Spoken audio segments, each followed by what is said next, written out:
Detective Sarah Chen stared at the file as if confronting an old enemy. The thin, yellowed folder bore a dry stamp. Jenkins, Martha, 23 years old, disappeared in February 1968. For decades, that name had been lost in closet dust and forgotten protocol. The official story was too short for the life she promised. A nurse at the beginning of her career, engaged, wedding plans, a night shift ending at 11 p.m. at Louisville General Hospital, a few steps to the bus stop on 4th Street. And then emptiness, 6 weeks later. The body on the hard ground near the Ohio River. Strangulation, the broken clock, interrupting a future. The city mourned for a few days and then moved on, engulfed by a decade of upheavals, protests, strikes, racial and political tension. The case went into the dead file without resistance. The final report was a cold summary. Unknown suspect. When Sarah looked up from the paper, the clock was almost 10 o'clock at night. The homicide division building breathed tired air conditioning and memories of other victims. No one asked her to go back to 1968, but there was something in the way the names and times were linked, or rather, not linked, that drew her inside. She began with what remained of the physical evidence. The boxes of evidence held Martha's uniform, the coat with its worn hem and musty smell, blades wrapped in shavings under her fingernails, old bindings that betrayed the practices of another era. She photographed seals, described serial numbers, resealed packages with new seals, taking care to document every gesture. In parallel, she requested access to the patrol schedules from February 1968, the police reports from that month, and the hospital duty rosters. While the bureaucracy turned, she encountered the silence that usually surrounds cold cases. Nobody cares, nobody demands updates, nobody looks over their shoulder. It is there that the work grows. The examinations took days that felt like weeks. Meanwhile, Sarah flipped through yellowed pages of the original inquiry and missed simple things. A consolidated list of witnesses, exact patrol times, names of officers who would have been circulating on 4th Street that cold night. There were too many gaps. An unsigned report determined the case would be closed, in the best interest of the service. After a few months, the coldness of the form hurt more than crime scene photos. When the lab called, the expert's voice delivered the kind of phrase that changes the course of events. There was male genetic material under Martha's fingernails. The technicians had managed to extract fragments preserved despite the passage of time. The 1968 kit that had once served for the autopsy was now a time capsule. However, the cross-referencing with the criminal database yielded no matches. It was almost predictable, but Sarah had already anticipated the second step. With formal authorization, she resorted to genetic genealogy. They wouldn't look for a direct culprit in the penal system. They would trace relatives, distant branches, cross-reference births and deaths until they cornered a name. The family tree took a while to take shape. Profiles of third cousins appeared and disappeared as the analysis combined markers. Days later, the net tightened around a surname, and, finally, a man. Robert Dawson, 79 years old, retired, living in a quiet community on the outskirts of Louisville. Up to that point, just an elderly man who, in himself, said nothing. The past, however, opened an uncomfortable corridor. In 1968, Dawson was a newly graduated police officer. He patrolled precisely the sector where Martha disappeared. The duty roster and work schedules left no room for doubt. Sarah scrutinized her career. 32 years in the corporation, decorations, commendations, nothing on paper that suggested any wrongdoing, a record that someone would proudly display at ceremonies. The more she cleaned the surface, the more she wondered what lay beneath. In the incident log, a laconic entry caught her attention. Disturbance, 4th and Broadway, 11:15 p.m. The time coincided with the moment Martha had left the hospital. The report of that call, however, was devoid of details. A brief dispatch, without names, without further developments. In old press reports, a paragraph briefly mentioned a search for a young woman in the area, but there was no official correlation. Loose ends everywhere. Dawson's partner at the time was named Frank Mercer. He died in 2015. Sarah discovered that her son, Thomas, kept boxes belonging to his father. Medals, photos, shooting trophies, papers. Thomas agreed to open the boxes. He didn't seem to want to look. but he understood the need. Among service manuals and Christmas cards, a leather-bound notebook. The first pages dealt with mundane routines. Then, February 1968, Mercer's handwriting narrowed at the corners, the lines curving as if his own hand trembled. He described a young woman in a white uniform at the bus stop, the insistent memory of having seen her, the argument with his partner that night. He wrote about fear, about feeling that certain things couldn't be said. He mentioned, almost in a whisper of ink, a warning.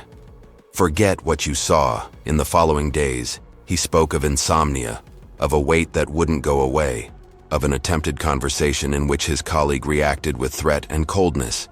There was no confession, no explicit account of a crime, but there was the clear shadow of someone who carried a secret that was too heavy. Sarah photocopied and scanned the pages, attached the chain of custody of the diary, requested a handwriting analysis to confirm authorship, and cross-referenced dates with timescales. Meanwhile, she sent the fibers from Martha's coat for further analysis. The laboratory used methods that didn't even exist in 1968. The results indicated compatibility with the fabric of Louisville police uniforms from that period, with a specific type of weave adopted in the final batches of the 1960s. The pattern tightened.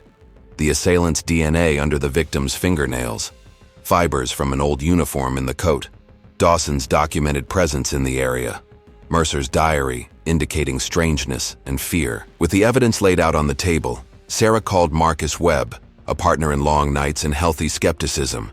He listened silently, asked to see each piece, inquired about margins of error. When he found no flaws, he called the prosecutor's office. Assistant Jennifer Walsh listened to the chronological reconstruction, examined the evidence, and asked incisive questions about chain of custody, preservation, and authenticity. Her prudence served as a stress test. In the end, she agreed. There was grounds to request an arrest warrant. The following morning dawned clear and cold. At the given address, an ordinary door, a hallway smelling of wax, ferns tended by a neighbor. Sarah knocked and waited. Slow footsteps came from the other side. Robert Dawson opened the door. Still tall, back slightly hunched, eyes attentive. There was no surprise, just a quiet surrender.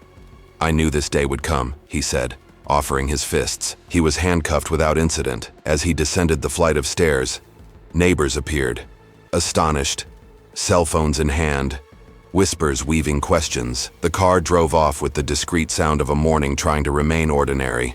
Before the press conference, Sarah sat with Patricia, Martha's sister. The woman held an old photograph, Martha in her school uniform, a smile without shadows. Patricia listened without interrupting. When Sarah finished, she took a deep breath and said that, for a moment, she had felt anger that the accused had been a police officer, for so many years of trust placed in someone who wore a uniform. Then, the anger gave way to a guilty relief. Half a century of waiting had condensed into a few minutes of explanations and an arrest. At the press conference, journalists asked why such an old case deserved such significant resources. Sarah replied that time does not diminish crime, that what measures the importance of a case is not the date of the police report, but the life interrupted and the voice that needs to be recovered. Someone wanted to know if it was possible that others were involved.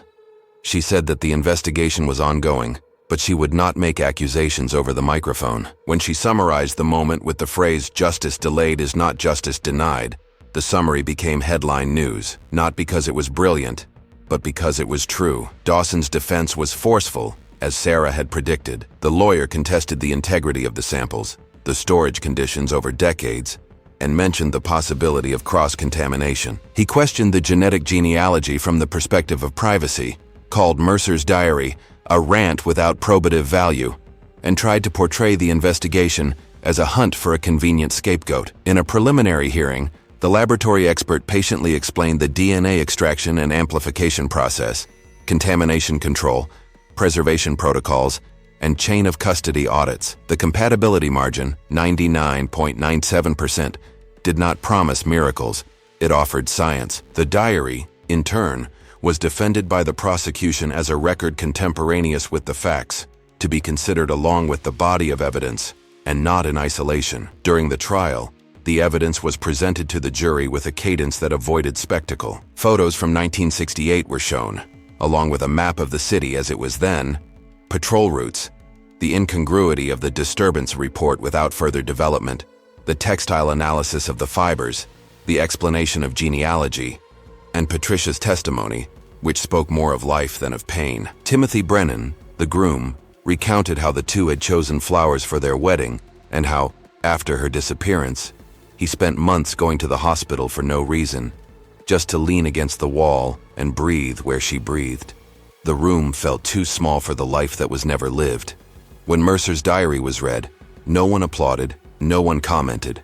It was a heavy silence, acknowledging the boundary between what can be forgiven and what needs to be judged. In the end, the prosecution reconstructed the timeline, showing where each piece fit, and reminding the jury that the absence of a confession does not mean the absence of guilt. The defense insisted on the deterioration of the material, the risk of error, the defendant's spotless record. The jury deliberated for hours that seemed short because there was little left to dismantle. The verdict was clear: guilty of first-degree murder. Robert Dawson received the sentence with the same expression he had when he opened the door. No explosion, no belated confession. He would be sent to the prison system. His advanced age was no excuse. In the following months, the defense attempted appeals, questioned technical aspects, requested annulments. None succeeded. The city, which initially chose astonishment, later chose reflection. In bars, people talked about trusting without relinquishing oversight. In internal committees, they discussed evidence preservation protocols. In classrooms, nursing professors recounted Martha's story alongside lessons on ethics and safety. 3 years passed. Sarah was promoted to lieutenant and given the mission of leading a new unit dedicated to cold cases.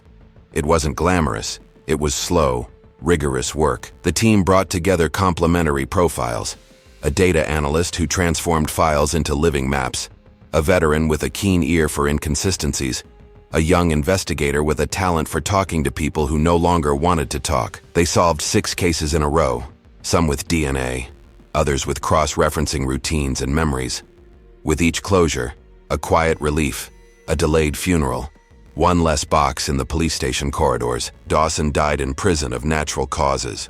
No letter, no "forgive me," no "I did." The emptiness of words did not alter the weight of the facts. When the news reached Sarah, she did not celebrate. She merely registered that one biological cycle was ending, while the other, that of memory, would continue. Martha was given a gravestone in a breezy spot, overlooking trees that, in autumn, painted the ground yellow. The phrase chosen by the family, "her voice was finally heard," was not bravado. It was a statement of fact. On the day it was placed, Patricia brought a laminated copy of the photo in which Martha, still a student, held an anatomy manual and grimaced at the camera. Timothy, her fiancé who had lived the rest of his life with his heart beating differently, had created a nursing scholarship in her name. Students, some unable to afford the course, began to wear lab coats financed by that mourning transformed into a public gesture. Sarah began visiting the cemetery when the city grew quieter. It wasn't devotion. It was the routine of someone who needs to remember why they do what they do. Sometimes, she would leave a notepad on the bench and jot down ideas for the next case she wanted to reopen. At other times, she would simply place her cold hand on the stone and reflect that justice is often an exercise in patience. At work, the walls of the new unit didn't display medals. They displayed hand-drawn timelines and chain-of-custody flows. Each piece of evidence had a map. Each map had a person responsible. The lab had become an extension of the living room. The technicians, partners who appeared at meetings, explained limits and possibilities. What can be extracted from a 40-year-old hair sample? What cannot be promised? What is worth trying? Once a month, Sarah invited victims' families for a frank conversation. She explained how the case queue worked, where the chances lay, where the illusions lay. Frankness, he learned, hurts less than silence. One spring morning, the unit's email inbox received a message from a woman in another state who said she had lost her sister in the 1980s under circumstances similar to Martha's. There were few objective similarities, but grief has a habit of bringing stories closer. Sarah responded with the same care she would use with a key witness.